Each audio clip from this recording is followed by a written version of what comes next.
Welcome in to another edition of the JMU Sports News Podcast. I am Bennett Conlon, joined by Jack Fitzpatrick, and March is upon us. Bennett, do you know when we sleep? May. Yep, which makes no sense considering the it national could be championship. just April, yeah. Yeah, like mid-April. John Rothstein just doesn't like to sleep, and so he just decides to then take the rest of April as no sleep, and then falls asleep in May. March is also the time where you can use Bet Online, the world's most trusted betting platform, and your number one source for online betting in 2025. Whether you're a seasoned fan or first-time bettor, Bet Online is your ultimate game day companion with the largest selection of odds on everything from NBA and college basketball to the NHL and UFC. Bet Online continues to be your number one sports betting source. From every three-pointer to hat trick, Bet Online has you covered with odds, stats, and more for every game, every play, and every win. Bet Online, the game starts here. Got to roll through that one. Good work. Thank you. And as a reminder, our friends over at Cinnamon Bear Bakery and Deli, right across the street from the Atlantic Union Bank Center, go and check them out the next time you are in Harrisonburg for delicious baked goods. Hell yeah. I don't think we have to beat around the bush too much with this one. Massive March 5th here. That's what a lot of people are saying. I couldn't think of a really random thing to talk about. Adrian Brody threw his gum at his wife. That's what we want to talk about? Yeah, I got to go back and watch that. I didn't see that clip. I didn't see it either. I had fallen asleep at that point. Award shows? Too long. The Oscars way too long. Like, Oscars, there was like no mute. Like the Grammys, it's fun because it's like a full concert, I guess. You got, performances. But the Oscars, I was just like, I don't care about who. No offense to the short animated films that won, but I don't care about the short animated films. I want to see best supporting actor, best supporting actress, best actor, best actress, best director, and picture. Yep, just give me the major ones and then get out. Yeah, that's all I care about. All right, where do you want to start? Football. Well, let's first do some like housekeeping with the House settlement that's incoming. I feel like some major news happened around that where Matt Roan and JMU announced that they will be opting into the House settlement if it gets passed, which it will be, right? Like, I don't know why. It seems like it will. I think there's some legal challenges, but I think it's trending that way, certainly. And the House settlement is essentially allowing revenue sharing between the schools and the athletes, making them employees, essentially. Yeah, so you'll have some revenue share going on, which makes sense. Shane Metlin spoke with Matt Roan, reported that they're not going to cut scholarships.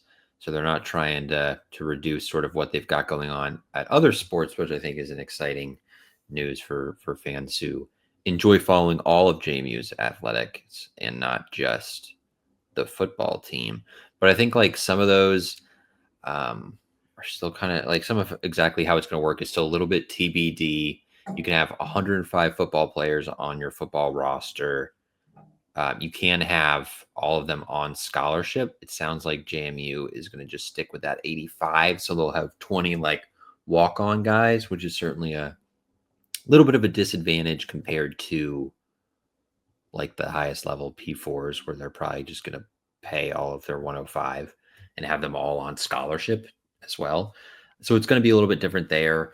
But it's not a terrible situation for JMU. They're in, which is exciting. There's going to be more changes in college sports, but they're at least kind of, they're hanging on. I think their goal is to be relevant at the like G5 level, which would make you relevant nationally to a certain extent. But they're not, they don't have the finances to compete with like Ohio State, Michigan, Alabama. But they could stay where they are essentially and maybe build on that a little bit. They don't have the revenue from media rights deals like those guys too, because the media rights deals, I think, are going to factor in quite a large portion to how much you get in revenue sharing. I believe at Virginia Tech will have around $3 million in revenue share for their men's basketball team alone. So JMU will probably not have anywhere near that because the media rights deals for the Sun Belt does not rival the ACC's media rights deals with ESPN, like major ESPNs. Yeah, so again, Shane did a really nice job with his story, but he had mentioned that the cap or whatever is supposed to be like $20 million in department-wide revenue sharing, but did not give one for what JMU will do. So it's less, I would assume, but maybe no specifics there at this point. So it's going to be interesting because they're trying to remain competitive at the group of five, which keeps you competitive nationally. There could be future conference realignment changes again, because I imagine some schools maybe even in the Sun Belt, won't be totally on board with this long term or can't compete. I'm looking at like a ULM in terms of sort of their fan interest and resources, facilities. It might be hard for ULM to try to keep up in the new era of college sports compared to JMU, and then of course compared to like an Alabama. Yeah. So we'll see how it all shakes out. And that leads us perfectly into the fact that JMU football began spring practice this week. We're recording Wednesday, March 5th. They began spring practice, I believe, Monday. They had some media availability yesterday on March 4th. And I think right off the top, we want to start with a major injury update surrounding Alonzo Barnett. This is what he had to say, Bob Chesney, that is, had to say after he was asked about the status of Alonzo. Just to kind of put a bow on Alonzo, what is kind of like his timetable? Is the goal to hopefully have him ready for fall or summer? Like I don't. The exact date I think is moving. He feels like he's a little bit ahead. So I think by the time we get to camp, I feel like he'll be in a really good spot. As far as some of the newcomers you brought in, thoughts, questions, comments, concerns from the class? I think it's just some coach speak. I don't think he's anticipating him being even in the quarterback competition this year, to be honest. Yeah, that sounded not like a rousing vote of confidence for him. He's ahead of schedule, sure. We don't know what the schedule is, what the schedule was, so we don't know what he's necessarily ahead of. He's walking. That's great. But other than that, not a lot known about Alonzo Barnett. Yeah, serious injury to his leg. So it's and they brought in Matthew Sluka from Holy Cross and UNLV, Camden Coleman from Richmond. Those are one of those guys will be your starting quarterback. Feel pretty confident saying that. Yeah, 100%. And the other part of it is like, even if Alonzo is healthy by the second week of fall camp, he will have missed all of the reps from spring camp that Coleman and Sluka are going to take. He will have missed whatever just kind of general reps that were taken on their own between Sluka and Coleman, and he'll miss the reps of the first few weeks of fall camp. So even if he's ready midway through fall camp, he's going to be at such a disadvantage to try to win a quarterback competition over guys, one, who's played in the Sluka system before against a guy who has two of his leading target getters from a year ago on the same offense. He would just be at such a disadvantage that even if, and then when you're coming back from an injury like this, you never come back 100% right away. You're cleared for football activities and you're probably sitting at 75, 80%. So he wouldn't even be fully 100% ready to go when he's cleared for football activities to compete with the Colemans and the Slukas. So it's a tough spot for Alonzo to be in. I will be very intrigued to see what his decision-making process is as he goes along. If he stays ahead of schedule, if he'll stay to be in a competition, or depending on what his future may hold, because a lot of question marks surrounding a great quarterback, a fantastic quarterback that has just been hit hard by the injury bug at the worst possible time. Yeah, brutal timing for Barnett. So that stinks. We'll see what comes out of spring practices, how much media availability there is, how much information we really learn. We won't be there. We won't be there. You usually get a little bit of info, but some of it too, like guys like Patrick McMurtry, some of these veterans wouldn't be shocked if they like take it pretty easy, just because, it's like his 7th year playing football. He kind of knows the drill. So you don't need like a huge spring out of your veteran players that about, even Sluka to a certain extent. Although maybe he's trying to knock some of the rust off from, only playing 3 games or whatever it was for UNLV last year. But I don't know. There's not going to be a ton, but there's going to be some competition because they're literally going to cut the roster down. So I think maybe the more interesting storylines is just like the walk-ons battling for spots. Because aren't there like 120 players on the spring roster that they uploaded? Yeah, it's way over. So like it's way over 100 or 105. So it's over the limit. And then I think there's some guys that have like said they committed as like preferred walk-ons that aren't even listed. So they're going to have a bunch of bodies that are competing for spots that are not going to end up being on the roster. So it'll be fun to see how it all shakes out. It will be interesting. Yeah, I think it'll be a little bit strange, kind of weird, but I guess that almost speaks to another reason for giving some of your main guys rest, get them some reps, but then get more reps to those lower level guys to see, okay, who really should fill out are 105. They currently have 6 quarterbacks on the roster. So like stuff like that feels just, wildly excessive. So I don't know that they're going to have 6 going into the season. I would not expect 6. And then plus there's a spring transfer portal. So there are going to be some guys potentially leaving in that, potentially more guys coming in that, because the spring transfer was where I think JMU found a lot of their success in 2024. That's where they got Chris Sheeran. That's where they got Ray Williams, who really evolved later on in the season as it went along. A lot of the defensive backs that played some meaningful reps late in the season is where they got them in the spring portal.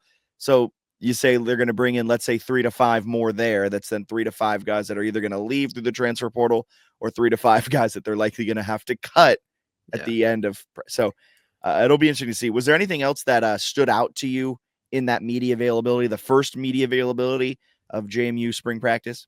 Not really. I think it was a preview. I think they start on this upcoming Monday. It was a little confusing there, but I think that's what they're doing. So there wasn't much because there were some questions about like how are the guys developing. He's like, well, I don't know, because they've just been lifting weights. So the other thing I thought was interesting is the new strength coach has kind of a different philosophy. So like we're recording this on Wednesday, Thursday, they're doing max lifts. Apparently they did not max out under some previous strength coaches, at least the last year, I guess. So just, Jason Novak, I guess, but they're maxing out now. So it sounds like an interesting one. It seems like Chesney was inviting the media. I don't know if that includes us, but they were inviting the media. We should just show up Thursday. We should send them an email and ask, but they've told us we're not considered media. That's true. But anyway, hopefully some media goes to that because they're like maxing out. That'd be some fascinating info. I was looking at The Athletic had a story today talking to Wisconsin strength coach about just like how guys have made some gains. That's the type of stuff I would You're a sicko like that. I'm a sicko like that. But no, it'd be interesting to see what some of these guys max if they're allowed to report that. Like Emmanuel Bush, I would love to know what that dude's lifting. Right? Like it's got to be a ton. Not literally, but I bet it's a lot. I also would be fascinated for the quarterbacks. Like Coleman and Sluka are pretty big dudes. I wonder what their numbers are. Would you rather a quarterback be able to lift a lot or a little? A lot. Like a Will Levis type? No, like Jalen Hurts squats like 600 plus pounds. I was thinking just like pure bench. Like, what would you like? Oh, I don't care about their bench. You want like a good squatter, though? Yeah, I want a good squat for my quarterback. That's fair. What can you squat? Not that much. I haven't maxed out, man. I'm on the bar. I haven't I haven't done a max. I've been on the Jason Novak protocol. We're just trying to slowly build. build. Okay. But maybe I'll max out. Hey, I'll max out soon and I'll get back to you. Although the apartment gym only has 500 pounds. Smith machine. They don't have the just free weights. Yeah, like just a rack, like a good old squat rack. Yeah, just a good old fashioned squat. We all know them. Nobody's benching on a Smith machine. I mean, nobody's maxing on a Smith machine. That's a great point. I would think. This is something I know well. I know they're not doing their maxes Thursday on a Smith machine. That's it. Yes. I don't think they're even using a Smith machine very often. Sure. I've seen it in some videos, though. I have seen it in some videos, so I take that back a little bit. Sure. I mean, yeah. But anyway, that's what I would like to know. In the next 5 days, I would like to know about player maxes. You'll get it. I don't know if I will. I'm probably going to have to send a tweet out and text people, make sure that they get it. All right. Anything else on football? Not a lot. I'm excited for the season. The schedule came out. That was official. Did we talk about that last time? I can't remember. Yeah, I think we did. Yeah, we did. So we got a schedule. We got spring ball coming up. We got a spring game coming up. It's good stuff. Unless they cancel the spring game. I'm glad to see a few coaches. I saw Dabo Sweeney and a couple others have kind of pushed back on that, where it's like, I don't get the point. Knowing like fans are like, we don't want this player to be named all conference because we don't want people to know that he's good. It's like, newsflash, every coach is ESPN Plus. They see it. Like when Matt Rule's like, we don't want other teams seeing what we got and poaching our talent from the spring game. It's like, brother, everyone knows who Dylan Raiola is. No one's poaching him, and no one is like shocked you have this. Like, there's so much film out there. What are we doing? Now, if you say like, oh, we don't want injuries, okay, but you can still like have a spring game event. Like it just takes something away from the fans. And I'm glad JMU's sticking with it. I go both ways on the spring game because, like, as a fan, I don't really care about the spring game. It's a cool event if you're in person. Like, Yes, you can make it a cool event for fans in person. Here in Richmond, Virginia, I'm not turning on the spring game and being like, oh my goodness, this freshman just caught a great catch. It's like, well, yeah, but he's probably 7th on the depth chart and we won't see him for another 2 years unless he transfers out. I think. Well, that's the other thing with the JMU one. It's like it hasn't even been televised the last few years. Was it ever televised? No. Okay. So then there's just no value to me of like some of the big name schools do that and you go back and watch a little bit of film. You have something to talk about in the off season. Instead, we just get like rumors mostly, right? Like we were told Alonzo Barnett was the truth coming out of spring a couple years ago. Turns out he did win that starting job and then he lost it immediately to McLeod. So it just became like this nonsense storyline thing. So it's not the end of the world. I think I just got to get myself to a spring game so I can make my own. We can go this year if we're allowed in. Make my own opinions of the game rather than what I'm reading. Because with the no video, we get some takes coming out of that almost never end up true. I need to see with my own eyes what these people are talking about. You know something you can see with your own eyes? JMU men's ESPN basketball down at Plus. Pensacola. I mean, that is JMU men's basketball in Pensacola. They've got the mega quadruple sextuplet vibe by. Mhm. I think that's what they're officially calling it. All the way to this the semifinal round where they'll face off against. I have to pull up a bracket here because It's the that winner 5-way of tie. it's the winner of Troy versus an unknown team, I think. It's the winner here. This is the official way of saying it. JMU will face the winner. This is last year's. Oh my goodness. This is great podcasting. I should have been ready. We with don't the even know bracket. who the teams are yet that are playing to then go play Troy. So JMU will play the winner of Troy and App State or Texas State or Old Dominion or Louisiana. Sure. Sure. Yeah, so there's really no use in previewing the actual bracket at this point. No, but in that first round, there were 4 teams. Southern Miss played Coastal Carolina. Southern Miss won. ULM played Louisiana, went to overtime. Louisiana won. So Louisiana will face off against the 10th seeded Monarchs of Old Dominion, and Southern Miss will face off against the 9th seeded Georgia Southern Eagles. Sure. Yeah, those are games. Yeah. Of those teams, ODU is the only one that like even slightly interests me because I feel like every now and then they've had a few quality performances this year. But even They're fun. then, it's going to be a hard path though, considering they have so many games to win in so few days. Yeah, 6 games in 6 days for Louisiana if they want to win the championship. 7 games in 7 days. For JMU, 2 games in 2 days. Do you like them being that 2 seed where they'll get Troy? In theory, they'll get probably Troy or App State type of thing, compared to if they were the 1 seed, they'd likely be getting Arkansas State. Yeah, I think South Alabama and Arkansas State are the 2 best teams in the conference. So avoiding them until potentially the final is valuable. So I think it's a decent draw. Although I'm sure they would have loved like the solo regular season title, but they didn't play any defense against Texas State, which I'm more concerned about the lack of defense than the bracket itself. I saw that Texas State shot 71% from the floor after halftime. Yeah, they averaged 1.36 points per possession in that game, which is a lot. That's a lot. But JMU's offense stood toe for toe, and they had a chance to win it. Freeman, if he goes 2 for 2 from the free throw line, they win the game. Yeah, the end of overtime, he's got a couple free throws to finish it off. Ends up going to double overtime, and they lose. So a little disappointing there. I just think the defense is it's a major liability, man. A little suspect right now. It's bad. It's not good. I do find it hilarious that Arkansas State, like by the metrics, the far and away best team in the conference, gives the Sun Belt the best chance to win an NCAA tournament game. Maybe one or two best coaches in the entire league, one of the best rosters from top to bottom in the league. I don't know how they ended up losing 6 games in Sun Belt play this season to be in a 4-way tie for first. And it sucks that they were on the wrong end of every tiebreaker to be the 4th seed.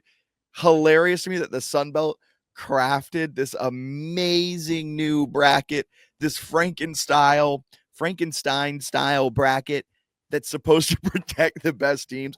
And for all intents and purposes, the best team in the Sun Belt is the 4 seed, and it's going to have to play 3 games in 3 days. And South Alabama and JMU get to play 2 games in 2 days. It's something. Arkansas State to me is still the Best team. best. I know they lost to South Alabama twice, but one of those is by 4 points at home. They lost to Troy by a point. JMU beat them by 5. Like, their losses are so competitive this year. They've got wins over Akron, which is a really good one. Memphis, UAB. Like, they've got good wins this year. And they're the 4th seed. They are the team. 4 seed. Like, if it's not JMU winning the Sun Belt tournament, I want it to be Arkansas State so that they can potentially win a game in the NCAA tournament, because they probably would be the best seeded team. Yeah. Because of their non-conference wins, specifically over Memphis. So, like, would love to see Arkansas State make it to the NCAA. If it's not JMU, of course. So that the Sun Belt can get a little money from winning some games. Yeah, JMU, South Alabama are looking at like 14, 15 seed right now, where I think Arkansas State, you can make a case for like a 13, which is a more winnable game. And they're well coached. They've got guys. I think they're going to end up winning, even though they're the 4 seed. But JMU's got a chance because they only need to win the 2 games. It's just the defense is a gigantic liability. Now, the offense is cooking. Like, they are scoring at a clip. They just don't get any stops consistently. Well, most games you don't need to get stops to win in the Sun Belt, because Sun Belt offenses will stop themselves. That does happen sometimes, but it did not happen against Texas State, which is pretty nice offensively. Texas State with Tyrell Pope, is that his first name? Pope was cooking, yeah. He's like a 6'4", built like a linebacker. Tylen Pope, built like a linebacker. Dude is a problem down low. Yeah, he's a fun guy to watch, and he kind of had his way. Yeah, it didn't help that Hutchins Everett fouled out. No, that didn't help because and then Joanna wasn't playing. Banged up. Yeah, he's missed a couple games. No one knows. Yeah, there's not a lot there on why he's missing games, but he is missing games with some sort of injury. So if they get him back, that would help a lot, because they were trotting Justin Taylor out there instead, and Justin Taylor is not a center, so it's going to be hard for him to kind of handle that. He was at Syracuse, right? They played him like wildly out of position his entire sophomore year. Wildly play the 6'6" guy like the 5, but he really doesn't belong at the 5. So that was tough. Ricks doesn't belong at the 5. So if they don't have Ebenezer ready, they don't have a lot of post depth. Yeah, so we'll keep it locked. We'll keep you updated. Follow along at JMU Sports News on Twitter, Blue Sky, Facebook, Instagram. Well, we'll try to revive Instagram. I guess this is a good time to kind of have like a little PSA in the middle before we head to women's basketball.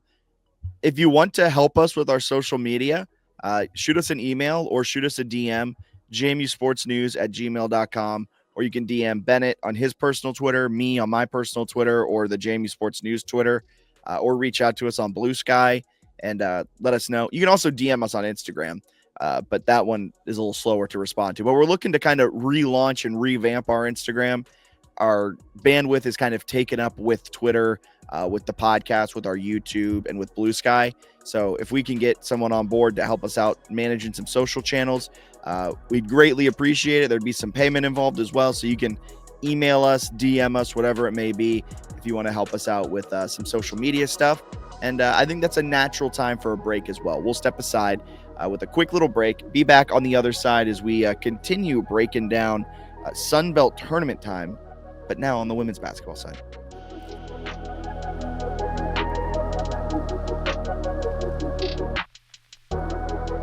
Welcome back into the JMU Sports News podcast. I just uncapped a Sharpie, and boy, oh boy, was it a potent one.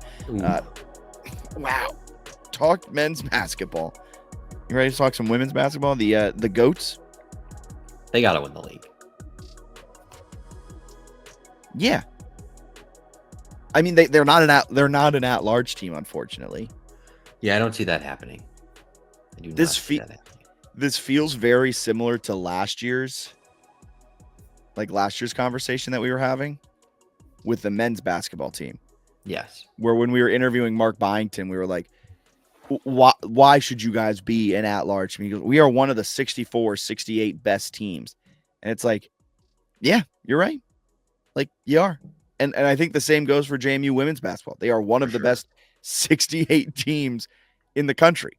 Yet, unfortunately, their net doesn't reflect that, and that's just not how it all works. So we'll see what unfolds. Shout out the Sun Belt for releasing their women's basketball bracket, but not updating the PDF with the names of the games. But they do it for the men. Yeah. You fools. But JMU, they are the number 1 overall seed. They win the Sun Belt regular season. They will be facing off against the winner of game number 9. So they will face off with either Coastal, Old Dominion, Georgia State. It's actually kind of, I think the semi for them will be harder than the championship game. Really? Because the championship game, they'll either face, I'll just quickly say it. They'll either face Arkansas State or Troy. Coastal Carolina is good. I saw them in person play App because it was a doubleheader, and Coastal was laying it on App. They're nice. Coastal's nice. And then who'd you say? They either play ODU, which is a rival, or Georgia State weirdly plays them well. So very like that one makes no sense. Yeah, so I think that one's actually kind of the one where you'll be off for over a week. Maybe you have a little rust and come out a little nervy. That's the game I'm most concerned with. I think if they get to the championship, I think they'll run away with it. I think they're better than those other teams. I just think Coastal or Georgia State specifically could prove a little tricky. Although, I mean, I think they're going to win the championship. I just think that semi could be an interesting one. 11:30 a.m. local tip, 12:30 p.m. body tip, their body clock on Eastern time. Well, that's right. Yeah, they're not playing a lot of noon games in the Sun Belt. Yeah, that's what I'm saying. Like something to keep in mind. I will say on my new morning show on ESPN, Richmond fits the bill from 8 to 10 a.m. every weekday. Thank you. You were one of the people that voted for that name, as I did a lot of crowdsourcing. But I was talking with the Richmond Spiders women's basketball head coach, Aaron Roussel. They've won 16 games in a row. They won the A10. So their first game is another early tip. Theirs is an 11 a.m. tip. And I asked him, like, does that as I knock over my coffee, but it's closed.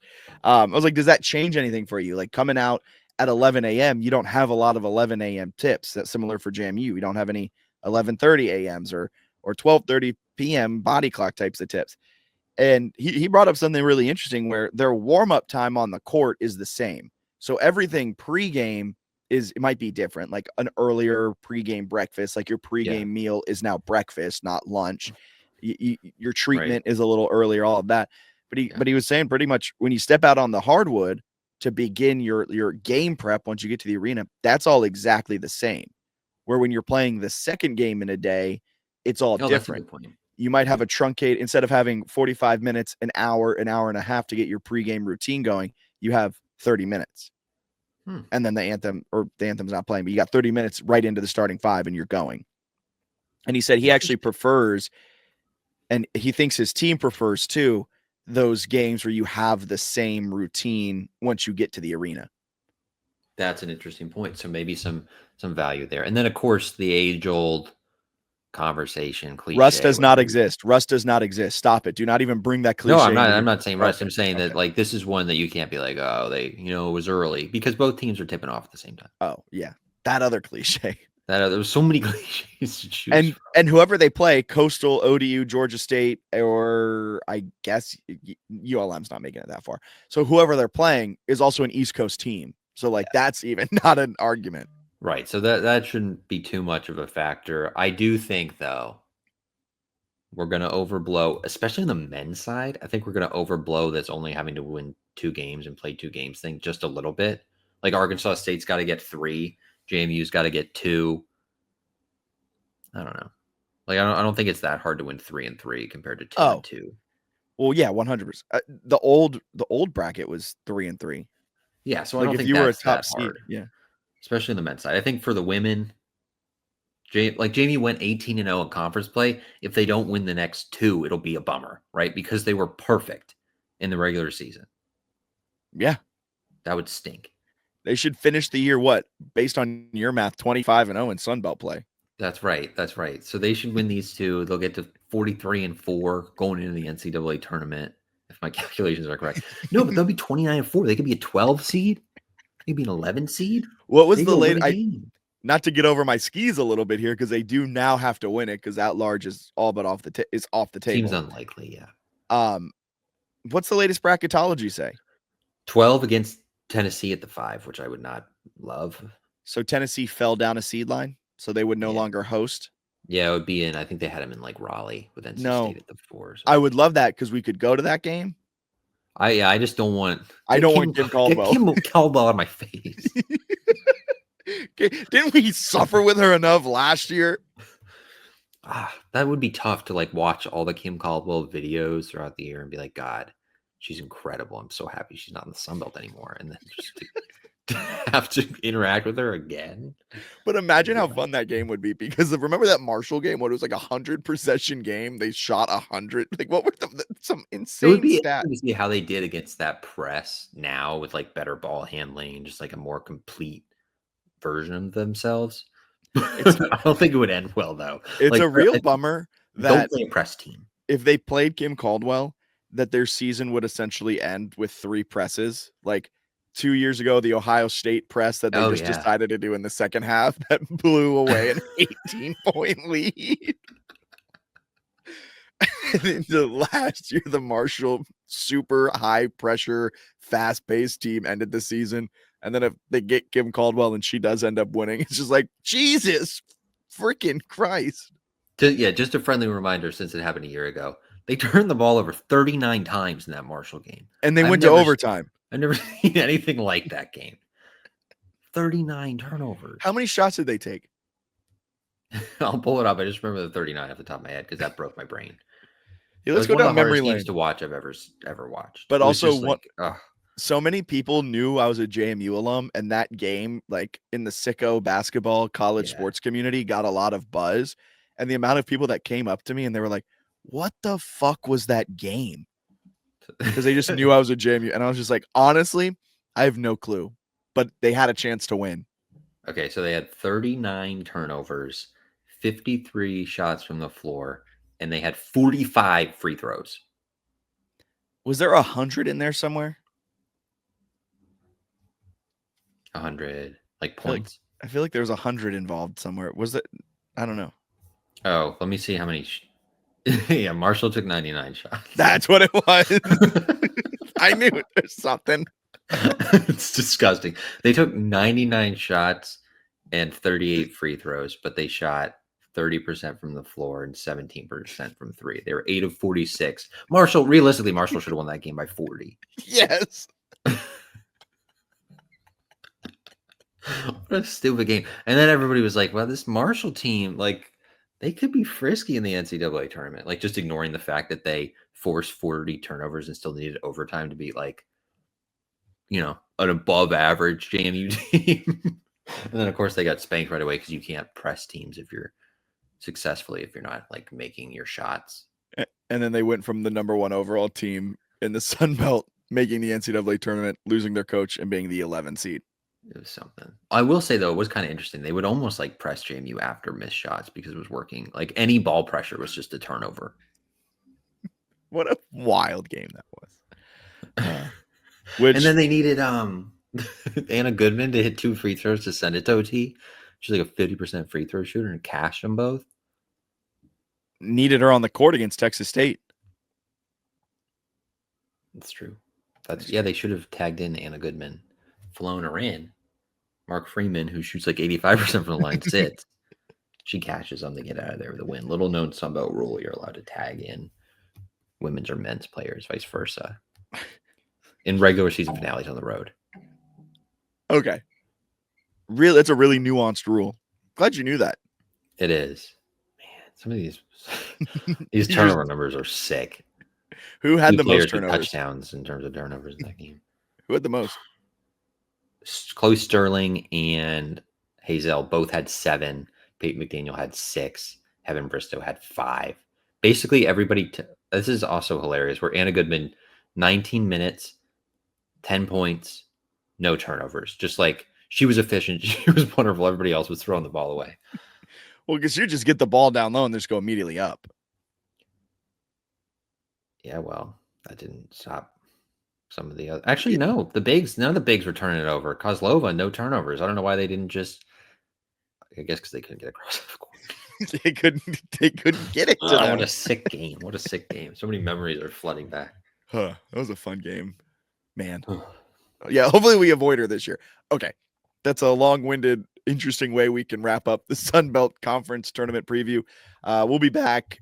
They play on Sunday and then Monday. Championship Monday.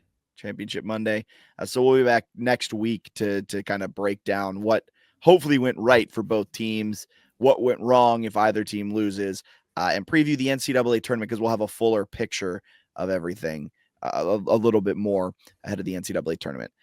That brings us to a really fun segment here. Postseason awards. The JMU Sports News postseason awards. First up, the men's MVP. Bennett, who is your men's MVP? This is a great question. I think you could go a couple of ways with this. And I'm probably going to go the way that you choose not to go because I think there are 2 clear-cut choices. Okay, I'll go Bryce Lindsey then. That's where I wanted to go with Bryce Lindsey, and I thought you were going to take Mark Freeman. I was not expecting Bryce Lindsey to play this big a role. I thought they, naively, I thought they viewed him kind of like a project where like he was at A&M, but this highly recruited guy didn't really play there. Maybe he comes in, develops. Maybe he wasn't quite the can't miss prospect that people thought. The dude is a bucket. He's the best bucket getter on the team. Like he's so efficient. He shoots over 50% from 2, over 80% from the line, over 40% from 3. He's been phenomenal and has given them such a scoring lift at times when they've needed it this year. So I'm picking him as my MVP. I think he's just, not going to be here next year. Kind of good. He's very good. He might, jump back up to the power conference level. That's a great pick. He ranks 68th in the nation in offensive rating, a 127.3 O rating, which is absurd. You mentioned it. He's shooting 42% from long range, 56% from inside of the arc. Do you want to hear a wild stat? Oh, yeah. He has taken 199 threes this season.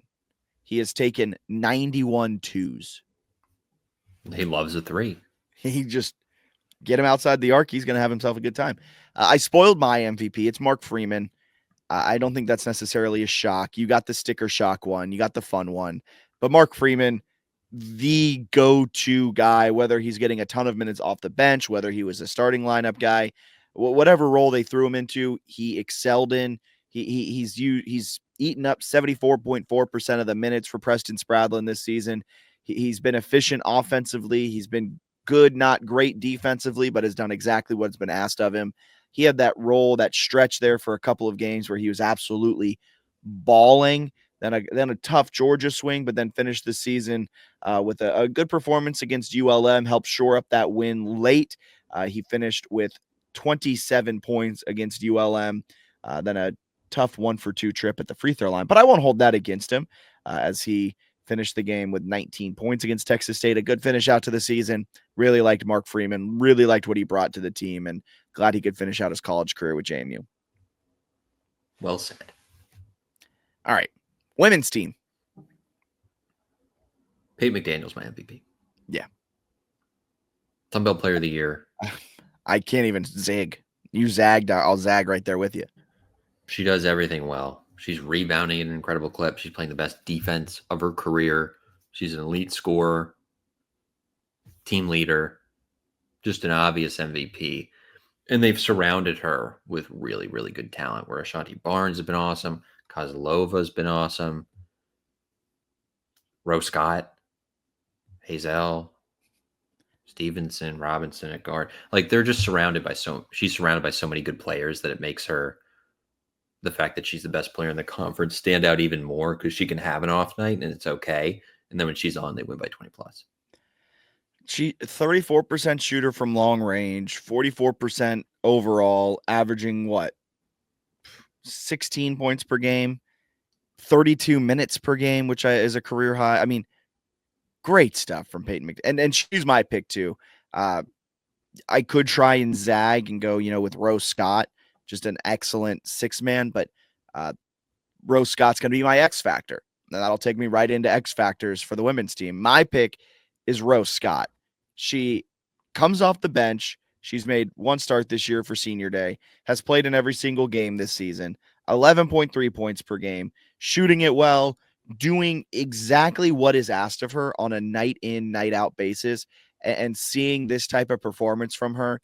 I didn't have, full honesty. When she transferred in, I was like, I don't know what my expectations are for Rose Scott. I feels like she may have flamed out at Marshall, and this is just kind of like a depth piece they're adding. No, I was entirely wrong.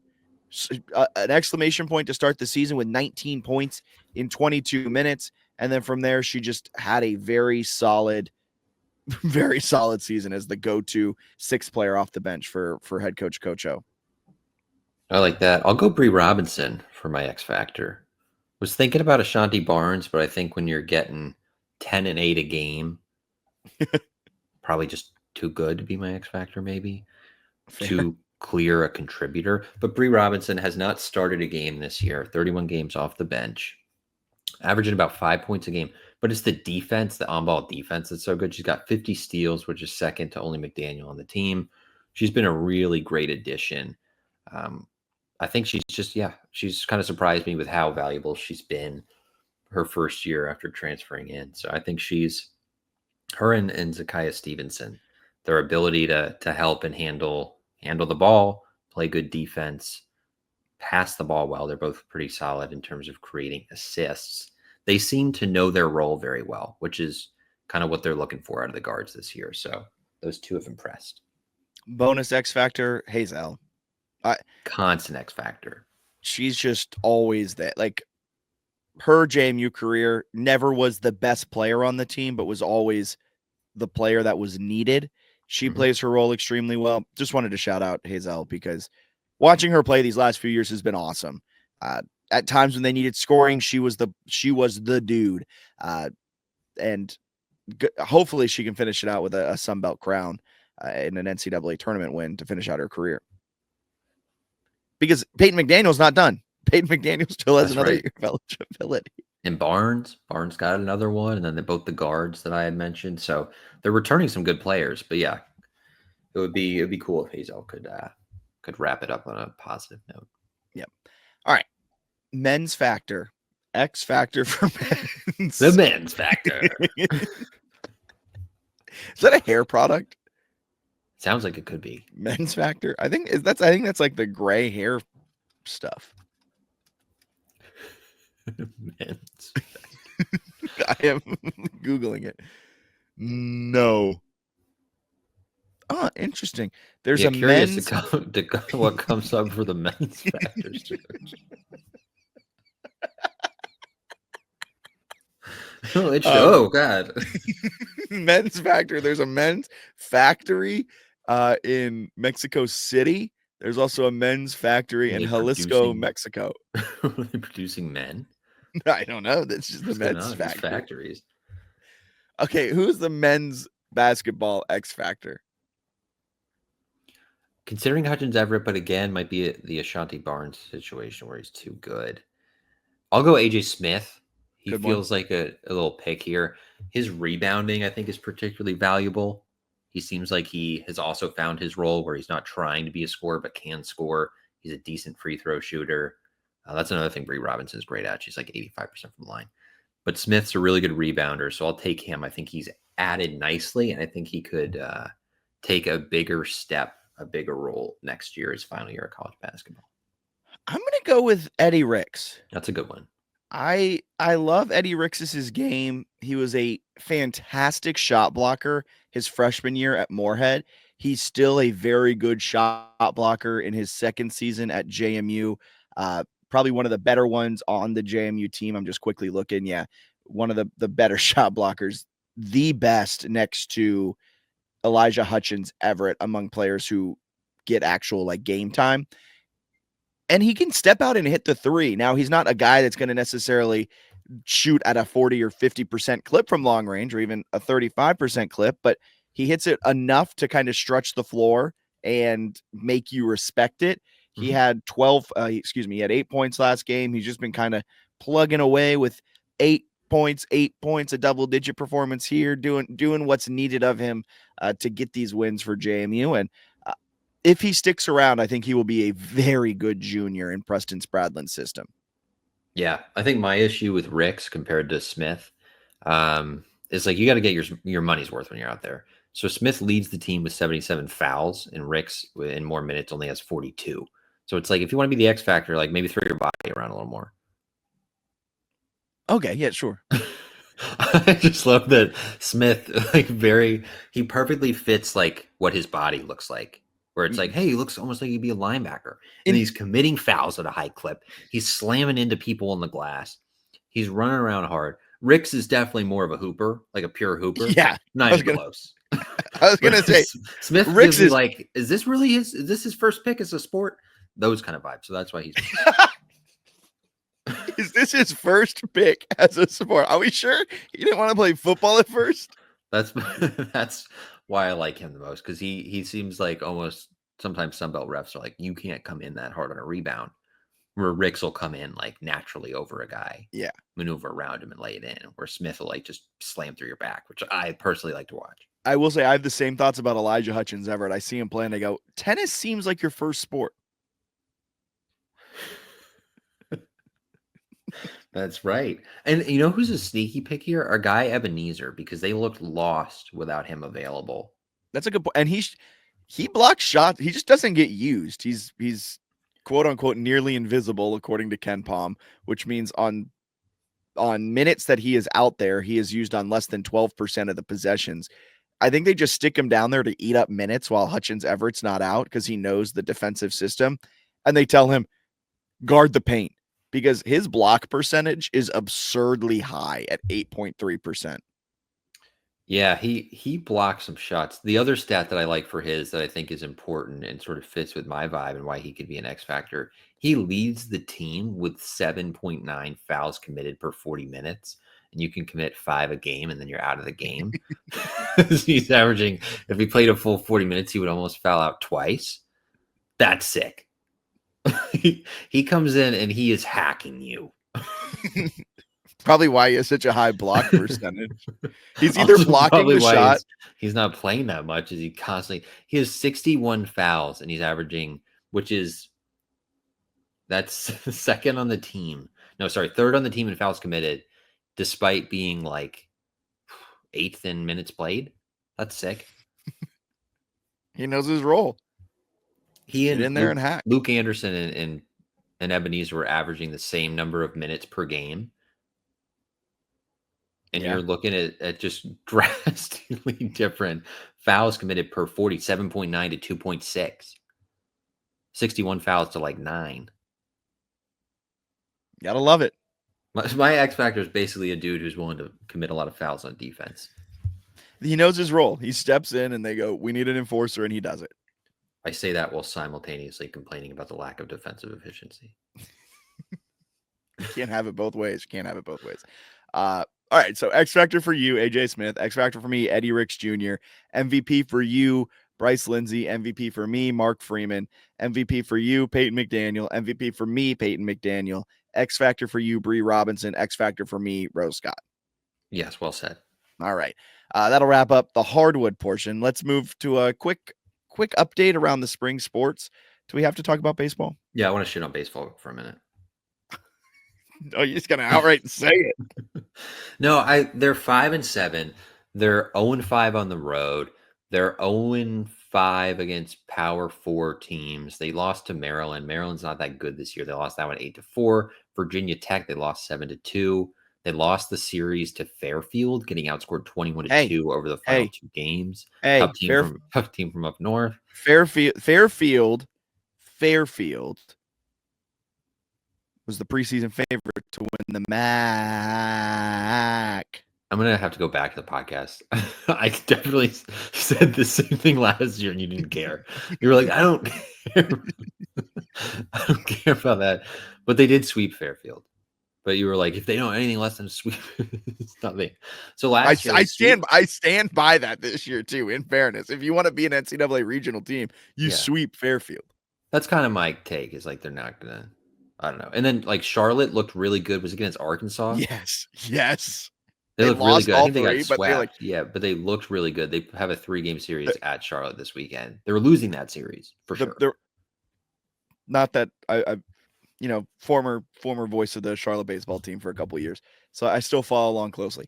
In that Friday game, they blew up the Friday starter, and they got out to like an 8-0 lead, and then Charlotte's bullpen had a cataclysmic day and just melted down, and they ended up losing by like 1 or 2. And then the Saturday and Sunday games, I think they lost by a combined like 3 runs. Just a very good performance from a Charlotte team that's been completely rebuilt through the transfer portal. Only a couple returners. Their head coach is a really good baseball coach. They've got a good staff. That's going to be a very difficult series down at Robert and Miriam Hayes Stadium on the campus of Charlotte. Yeah, I think my expectation at this point, of Ike's tenure, is like I need multiple consecutive seasons of really strong regional type Bennett, you're moving play. the goalposts. Last year it was just an NCAA regionals. Now what you want. And now you're saying you need multiple. You're moving the goalposts. I want him to be contending to make a regional. Like, there's no real reason you should lose a home series to Fairfield. I mean, it happens, but then not taking advantage of games against Virginia Tech or Maryland is a little disappointing. I don't know. They're very good. You still got a midweek on March 11th against Virginia Tech, and then you got a little midweek series against West Virginia. That will be interesting. That Richmond game at home on March 25th, sneaky good because Richmond's out to a really good start with their baseball team. George Mason on April 1st, that could be a good game. George Mason just put up 23 runs in the second inning against Holy Cross yesterday. So Mason might be a really good team. Also could have just been a wild coincidence that they did something that's never happened before in NCAA college baseball, but that's besides the point. You got a couple more opportunities, but like you got Virginia on April 23rd. So you really have to take advantage of your midweeks from here on out if you want an at-large, which is what they did last year. Yes. And then you got to be competitive in conference play. I just have a bad feeling through 12 games that like they have respectable pitching and the offense has nothing after losing like their 4 best bats. That's fair. They've got Corey Del though. It's just, I just feel like there's got to be a little higher standard for the baseball team because I think that's one that really could get fan interest up in the spring. Fair. And that moves us to the other spring sport that happens on a diamond. Softball, 6-9. They're coming off of a 2-1 loss midweek game against Liberty. That is on the heels of them going 3-1 in the Hokie Invite with really great pitching in their 3 wins. A 2-1 win against Robert Morris, a 6-1 win against Bucknell, followed by a 4-1 win against Penn State. Then they fell 4-1 against the 15th ranked Hokies, but still good pitching to hold a 15th ranked team to 4 runs. Their pitching is extraordinary this season.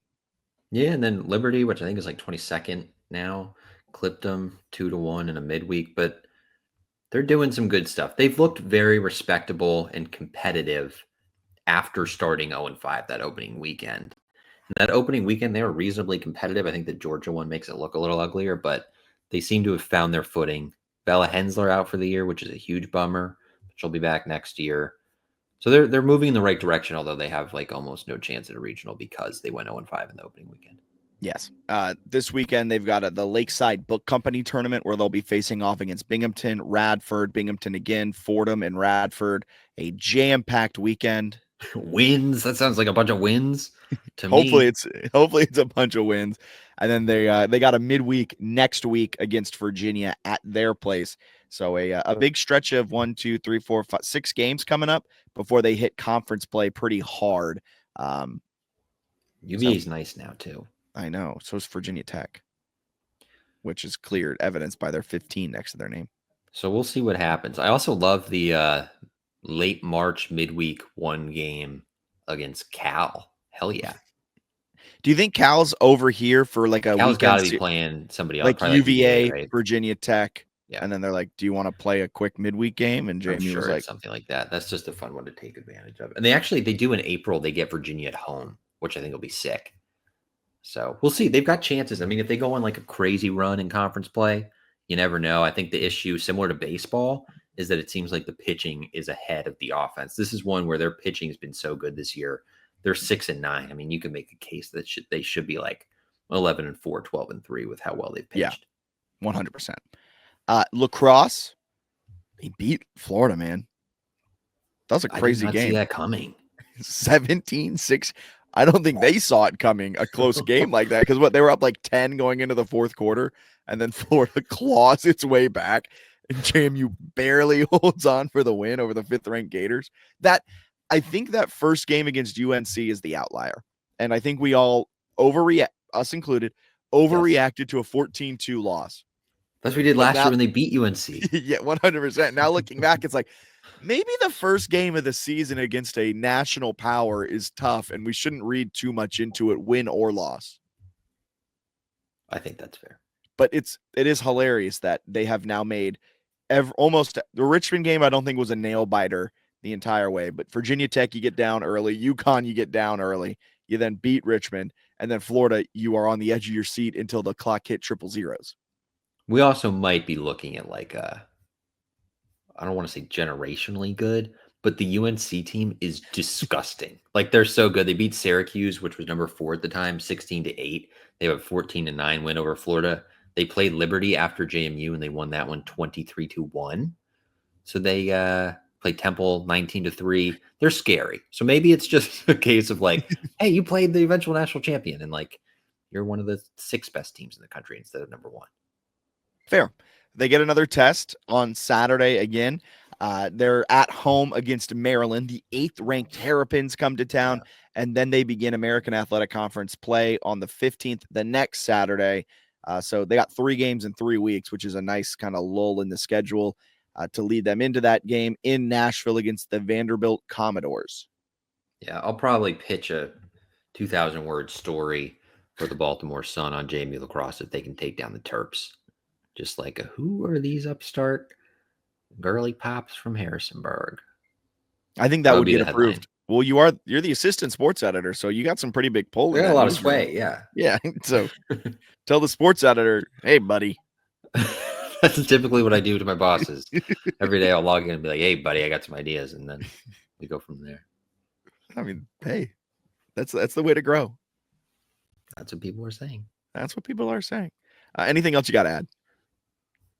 No. Women's golf. There we go. They're absolutely scrapping right now, if I'm not mistaken. They had a really good first day. Wouldn't it be funny if you were mistaken? At the Puerto Rico shootout. Now, they were struggling today when I looked. No, they're back. They've rallied. They are in 2nd place at the Puerto Rico shootout. Okay. Is that being played in Puerto Rico? Being played in Puerto Rico, hosted by Ball State. Sure. Ball State is 11th out of 13 teams. Not sure how they have a connection to Puerto Rico, but good for them. So they're looking good. Boston College is in 4th. You got Memphis in 6th. So, some schools that people have heard of for sure in there. Yeah. So, yeah, this is a program that Tommy Baker is cooking, and I did not realize this until now. This is late breaking news. They play in the Maryland Invitational in College Park in early April. Are you going? I have to go. You should.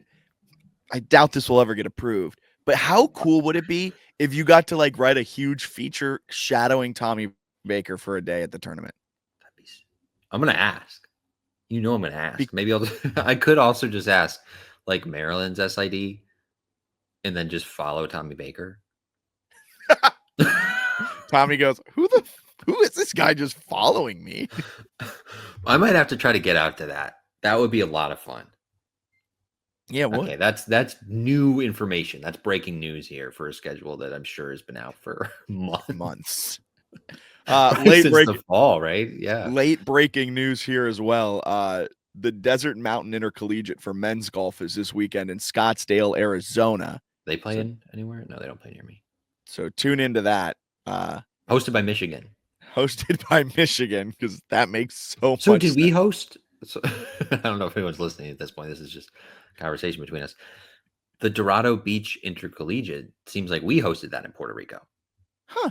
What's the connection to Puerto I would Rico? like to know the connection. Maybe we just DM a coach since no one else is going to talk to him. No one would interact with the tweet that we said.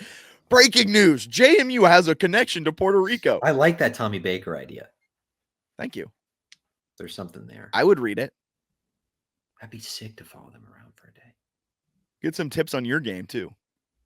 Yeah, I need to get back out there. You haven't been on the sticks for a while? Have not been trying to focus what do you on call just them? building, as we've talked about. Because you're trying to max. That's right. Folks, I've added 25 pounds of muscle this offseason. It's not muscle. I've added 25 pounds this offseason. There you go. And some of it's muscle, I imagine. Some of it's 20. I would say 22 to 25. I need to max out. I need to get these max numbers and then see, like, that'd be a good video for us. Like Matthew Sluka squats 500 pounds. Here's Bennett Conlon trying to lift 500 pounds off the bar, and I just like throw me back out.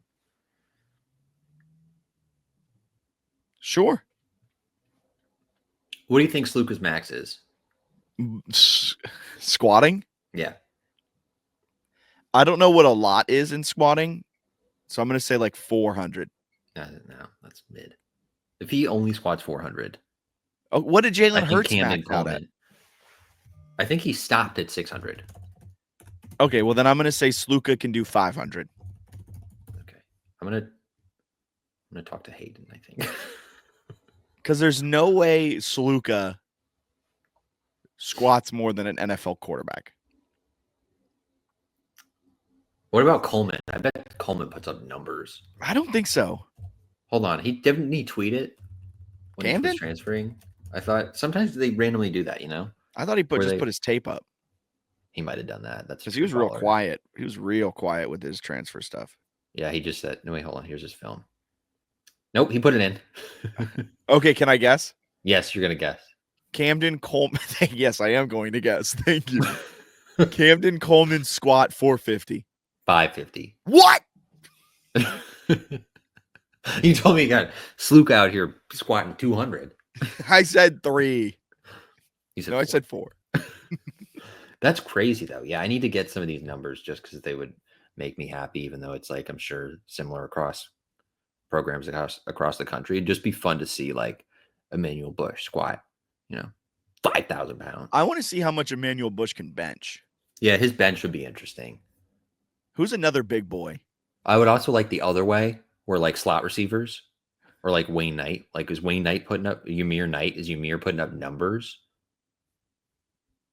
I don't want his body weight. I do not want my wide receiver to be able to like push 300 pounds on the bench press. No, they're probably not doing that. No, I know, but I'm just saying, like, I don't want a jacked receiver. I want a nimble guy who can move quick. Yeah. Got to get that explosive work. It's what I'm saying. Oh. Well, I need Mallory's numbers more than I need. Joby! If Joby numbers come out, that's just like a whole J. Oh, Joby's got to be squatting 800. Easy. Joby probably bench like 4, squat 7, deadlift 1,000, 2,000, 3,000. I guess what deadlift's usually in between bench and squat. I have no clue. I don't know. I don't lift weights. Well, I'm excited to get some. Yeah, I'm gonna put a call out on Twitter. Just tweet a bunch of emojis and say, we need Joby numbers. People know what it means. And then tag his mom. She would actually probably just like DM us and be like, here's his squat, here's his bench. I think Joby would squat like 7+. Yeah, I wonder if how much he lets the max, because like with Jalen Hurts, they legit stopped him, and they're like you are squatting like 500+ pounds. Like, good job. Like, we don't need our starting quarterback trying to squat like 800.